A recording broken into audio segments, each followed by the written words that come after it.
Dalam video ni kita nak berdiskusi apakah devil fruit yang sesuai untuk Mugiwara Pirates. Bagaimana yang kita sedia maklum, 4 daripada 10 Mugiwara crew dah pun ada devil fruit mereka masing-masingnya, iaitu Luffy dengan Nika devil fruit, Robin dengan Hana Nomi, Chopper dengan Hito Nomi, dan Brook dengan Yomi Nomi. Maka yang berbaki tinggal Zoro, Sanji, Jinbe, Nami, Usopp dan Franky je lah. Vivi tu kita kira dia belum join secara officially lagi lah So kita tak masukkan Vivi dalam perbincangan kali ini.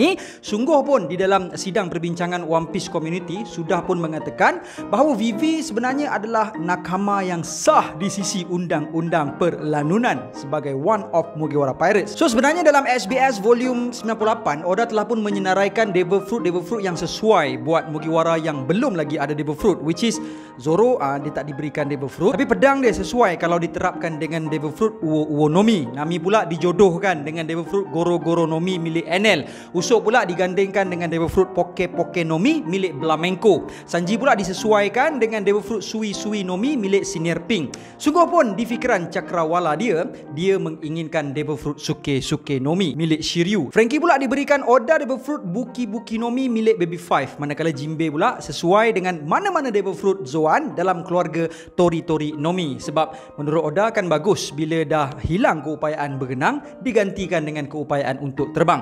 Cumanya aku juga ingin menyuarakan pendapat aku sendiri, devil fruit apa yang sesuai untuk Mugiwara Pirates berdasarkan karakteristik dorang. Dan mungkin korang juga ada pendapat korang yang tersendiri. But dalam video ni aku tak masukkanlah devil fruit yang tak wujud dalam One Piece kan. Kalau tak, Franky memang sesuai lah dengan devil fruit Ship Nomi. Nami pula sesuai dengan devil fruit Weather Nomi dan sebagainya. So jangan ketinggalan untuk tinggalkan komen korang kat bawah, okay? Alright, tanpa melengahkan masa lagi, jom let's proceed with the content. Usopp, bila sebut karakter ni, 3 perkara yang dapat kita simpulkan untuk dia adalah sniper, kaki kencing dan penakut. Dari awal perkenalan kita dengan Usopp ni lagi, watak dia sangat-sangat ditekankan Oda sebagai seorang watak yang penakut dan suka menipu dan bercerita tentang hikayat palsu diri dia, tak kisah kepada kawan ke ataupun kepada strangers. Dan setakat hari ini juga bolehlah dikatakan yang Usopp ni adalah antara karakter terlemah dalam kalangan Mugiwara Pirates. Walaupun sifatnya yang pengecut, dia tidak mementingkan diri sendiri. Dia juga penuh belas kasihan dan berusaha untuk menjadi lanun yang hebat serta membaiki dirinya sendiri dari semasa ke semasa. Dia juga bekerja keras untuk memastikan nakama dia selamat dan membantu nakama dia mencapai impian diorang serta impian diri dia sendiri. Nami pun sebenarnya penakut juga, tapi sebenarnya ada perbezaan antara penakutnya Usopp dengan penakutnya Nami ni tau. Macam Usopp ni penakut dia datang sebab daripada fear dan perasaan insecure. Tambah-tambah lagi bila berhadapan dengan uncertainty atau keadaan ketidakpastian. Sedangkan Nami ni pula penakut dia tu lain. Jadi aku akan cerita pasal Nami punya pesen penakut dia So stay tune. So untuk ni mula-mula aku rasa macam Suke Nomi milik Shiryu ni sesuai untuk Usopp. Tapi pada aku untuk stealth mode kita dah ada Brook yang boleh menyelinap ke sarang musuh dengan phantom mode dia tu kan. Lagi pula roles Usopp dalam Straw Hat Pirate bukanlah penyusup tapi sniper yang sesuai duduk dekat belakang, kat jauh-jauh dan memiliki eagle eye view supaya boleh sasarkan kepada key enemy pada bila-bila masa. Dan aku juga tak rasa Giro Nomi milik Viola ni sesuai untuk Usopp. Bukan apa tau, sebab pada aku perkara tersebut akan membataskan Kenbun Shokuhaki Usopp ataupun benda tu akan jadi membazir sebab kita dah boleh tengok macam mana momen Usopp unlock Kenbun Shokuhaki dia dekat Dressrosa sebelum ni kan. Cumanya kalau Usopp ada devil fruit ni akan menjimatkan penggunaan haki dia lah. So in my opinion ada 2 devil fruit yang agak sesuai pada pandangan aku untuk Usopp ni.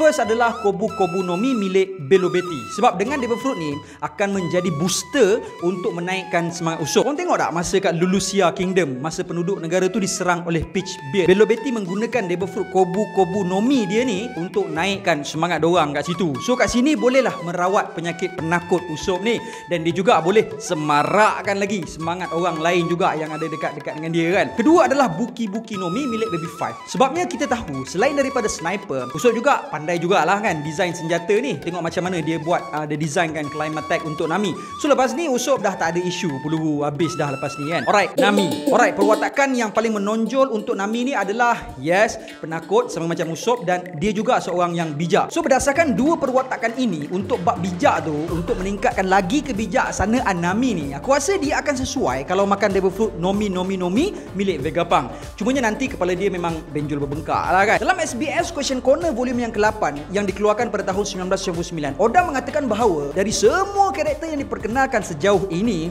Nami merupakan orang ketiga terbijak di East Blue. Sebab kata Oda, yang kedua bijak adalah Captain Kuro dan first is Ben Beckman. Dan macam Usopp tadi, apa yang membezakan tahap penakut Nami ni dengan Usopp adalah Usopp ni penakut sebab fear and insecure, tapi Nami ni pula penakut dia datang disebabkan dia nak terus hidup. Kalau ada ancaman yang membuatkan dia nak mati tu, memang dia akan jadi kalut sikit lah kan. Dan kalau kita tengok dari segi peranan, Nami adalah seorang navigator yang mana agak kurang sesuai untuk dia berada dalam combat. So aku rasa devil fruit yang sesuai untuk Nami ni adalah devil fruit untuk melarikan diri. Contohnya macam Suke Nomi, Barrier Nomi, Noro Nomi, Doa Nomi. Dan untuk enhancekan lagi navigatorship Nami ni, mungkin dia sesuai dengan devil fruit Giro Nomi tu, sebab dia boleh tengok dari jarak jauh kan, dan boleh scan sekali. Dan kalau korang perasan, Nami ni juga suka berbelanja membeli busana. So kalau dia ada devil fruit Fuku Nomi ni pun nice juga. Reason aku bagi banyak devil fruit untuk Nami ni sebab dia mata berry kan, so kena bagi banyak sikit lah kat dia. Franky,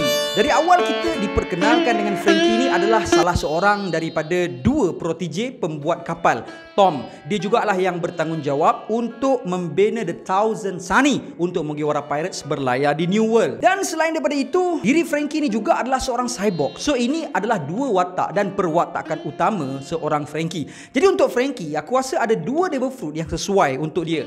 First, aku rasa dia sesuai kalau diberikan devil fruit Jiki Nomi milik Eustace Captain Kid. Reason dia adalah dengan satu devil fruit ni sahaja pun dah cukup untuk membantu kedua-dua perkara yang aku bagi tahu tadi. Tengok macam mana Kid guna devil fruit dia ni untuk hasilkan punk rotten kan. Dan dengan devil fruit ni juga, pada aku sangat membantu Franky untuk mempercepatkan penghasilan kapal atau proses baik pulih Thousand Sunny kalau Thousand Sunny ni rosak pada masa akan datang kan. Selain daripada Jiki Nomi juga, kedua, aku rasa Franky sesuai untuk makan mana-mana devil fruit daripada keluarga Ryu Nomi, sama ada Allosaurus ke, Spinosaurus ke, Pteranodon ke, Brachiosaurus ke, Pachycephalosaurus ke, Triceratops ke. The reason why is sebab kita boleh tengok macam mana Queen upgrade devil fruit dia kan. So in my opinion, kalau devil fruit Ryu Nomi ni dapat dekat Franky, kita bakal melihat gabungan Franky Shogun dalam gabungan Zoan keluarga Ryu Nomi ni kan. Jinbe, bila sebut pasal Jinbe, he is the man of honor, intelligence, baik hati. Senang cerita, memang abah-abah sangat lah kan. Dia mula tertarik dengan Luffy ketika Luffy ceroboh masuk Impel Down semata-mata nak selamatkan Ace, yang mana tindakan meranduk masuk ke tempat musuh macam gitu tak ramai Lanun yang berani lakukan. Dan perasaan respect dia terhadap Luffy mula menebal ketika diorang berjaya keluar dari Impel Down dan pergi pula ke Marineford. Bayangkan, lepas keluar dari satu mulut rimau, pergi terjun pula ke satu mulut naga. Kau rasa? Alright, jadi di sini kita boleh nampak apa peranan yang dimainkan oleh Jinbe dalam Mugiwara Crew selain dari peranan dia sebagai the helmsman of Mugiwara Pirates. Maksud aku, kau tengok dalam chapter 830, Jinbe ni tak boleh berhenti dari mengagumi Luffy dan tak berhenti-henti bercerita pasal monkey di Luffy ni. Sampai Aladdin kat sini pun cakap lah, banyak benda dah kau cakap pasal Luffy kat kita orang dari 2 tahun lepas lagi. Kalau kau rasa dah connect sangat Oyabun, ikut je lah Luffy. Lebih kurang macam tu lah Aladdin bagi tahu kan. So maksud aku, Jinbe is an admirer of Luffy. Jadi selain dari helmsman, dia juga layak untuk jadi bodyguard rasmi Luffy. So untuk itu, aku rasa Jinbe ni layak makan devil fruit Kira Nomi yang dimakan oleh Diamond Jozu. Barulah boleh jadi super bodyguard kan. Tengok macam mana Jozu jadi bodyguard Ayah Ji macam mana kat Marineford kan. Sanji, bila sebut watak ni, kita akan ingat tukang masak, pencinta wanita ataupun penggila wanita. Sebenarnya dia adalah karakter-karakter dia yang lain, macam berani, setia, hormat kepada makanan dan sebagainya. Cuma dalam video ni aku rasa ada dua devil fruit yang sesuai untuk Sanji. Yang pertama, of course, Suke Nomi lah, sebab senang dia nak pergi mengendap perempuan macam dia buat dekat Wano dulu kan. Pasal kalau kita tengok, kalau lah Blackbeard Pirates versus Mugiwara Pirates, aku rasa dua orang ni dah ada motif untuk berlawan disebabkan devil fruit. Sanji mungkin akan bertarung dengan Shiryu untuk merebut devil fruit Suke Nomi. Zoro mungkin akan bertarung dengan Vasco Shot untuk merebut Gabu Nomi. Ni kalau diukur dari segi nak dapatkan devil fruit lah. Dan devil fruit kedua yang sesuai untuk Sanji in my thought adalah devil fruit milik Uruge ni. Untuk yang tak tahu macam mana fungsi devil fruit Uruge ni, devil fruit dia mampu untuk menukarkan damage yang diterima kepada kekuatan. So kita sebenarnya dah pun tengok macam mana Sanji ni mengalami proses penjermanifikasian. Maksudnya ciri-ciri kekuatan seseorang anak Vinsmoke tu Sanji dah pun ada. Tengoklah macam mana dia boleh tank serangan-serangan dari Queen. Bayangkan kalau dia boleh tank serangan-serangan orang lain lepas ni dan convert serangan tersebut menjadi kekuatan dia, alangkah indahnya pemandangan tersebut, bukankah? Zoro.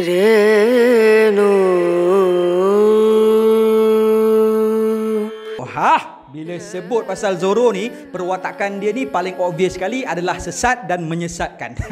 Kalau kau jalan dengan dia, jangan sesekali bagi dia jadi penunjuk jalan. Sebab elok-elok boleh pergi ke Fuchsia Village, silap-silap sampai ke Impel Down. Dan dia juga terkenal sebagai The Swordsman of Mugiwara Pirates, walaupun kita ada Brook sebagai Swordsman dalam Mugiwara kan. So berkenaan dengan isu ni yang kita nak bincangkan tuan-tuan dan puan, sesat dan swordsmanship. Okey, kita discuss pasal soal yang penting terlebih dahulu, which is berkenaan dengan kesesatan Zoro ni. Ada 3 devil fruit yang aku rasa sesuai untuk Zoro supaya dia kalis sesat. First adalah devil fruit Bluno tadilah, doa-doa Nomi. Kalau dia sesat, tak payah dah dia nak berlari ke, berjalan ke, cari jalan yang betul. Tapi itulah, kalau dia tak tahu arah, bahaya juga. Kang dia buka pintu, pergi anime lain. Kan dah bahaya macam gitu kan. Dari elok-elok cerita anime jadi Doraemon, tak pasal-pasal langsung jadi Zoroemon. Kedua adalah Mato-Mato Nomi yang dimakan oleh Vanderdecken. So Zoro hanya perlu lock je sasaran dia. Contohnya macam masa raid on Onigashima sebelum ni lah kan. Kalau diorang nak Zoro perlu regroup semula dengan Chopper. Contohnya lepas dia dah settle task dia, apa benda tugasan dia, dia just simple tepuk kayu ke apa ke, dan benda tu akan terbang pergi ke Chopper, dan dengan cara tu dia akan tahu macam mana nak jumpa dengan Chopper. Ketiga, devil fruit ni lagi mudah, which is Memonomi yang dimakan oleh Puding. Agak lupa jalan, cabut balik kepala otak kau tu, tengok kenangan-kenangan dia tu, dengan harapan insya-Allah dia boleh recall balik jalan yang dia nak guna itulah. Seterusnya adalah berkenaan swordsmanship Zoro ni. Untuk ni aku ada 2 devil fruit cadangan untuk Zoro. Tapi sebelum tu aku tak rasa Super Nomi ni sesuai untuk Zoro. Sebabnya adalah as a swordsman, pedang apa yang digunakan Zoro juga perlu di take into consideration kan. Sebab ingat lagi tak, 2 pedang yang patah kecuali Wado Ichimonji je yang bertahan masa clash dengan Dracula Mihawk kat Baratie sebelum ni kan. Jadi kalau badan Zoro boleh hasilkan blade, maka seolah-olah Zoro dah tak perlukan lagi pedang sebab dia boleh hasilkan pedang sendiri dari tubuh dia. Maka itu tidak akan membuatkan dia seorang swordsman lagi. Dan kalaupun dia handal, benda tu macam tak fair lah dalam duel antara swordsman yang lain kan. Sebab kita tahu dalam dunia swordsmanship ni kan dorang macam ada etika dorang sikit kan. Alright, 2 devil fruit tu adalah Riki Nomi. Kita boleh tengok yang Zoro ada guna teknik Hyaku Hachi Ponho atau bermaksud 108 pound. Contoh masa dia lawan dengan Om kat sini kan. Dan dia juga ada Sen Hachi Ponho atau bermaksud 1080 pound masa dia lawan dengan Pika. So dengan devil fruit Riki Nomi ni, mungkin dia boleh tingkatkan teknik pound dia ni. Maybe boleh pergi sampai ke 10,800 pound ke 108,000 pound ke kan. Dan devil fruit yang kedua adalah devil fruit milik Onigumo. Aku pun tak tahu apa nama devil fruit marine seorang ni, tapi yang pasti dia boleh keluarkan banyak tangan. Bayangkan kalau Zoro boleh buat macam ni, so lagi banyak katana dia boleh guna. Dan kalau dia buka teknik Ashura lagi, macam mana guys, begitu. So guys, that's all I have untuk perkongsian kita kali ni. Tapi mungkin korang ada idea yang lebih menarik untuk devil fruit yang sesuai untuk Mugiwara Pirates ni. So please leave your thought down below, and until then my gang, there is no God except Allah. Assalamualaikum warahmatullahi.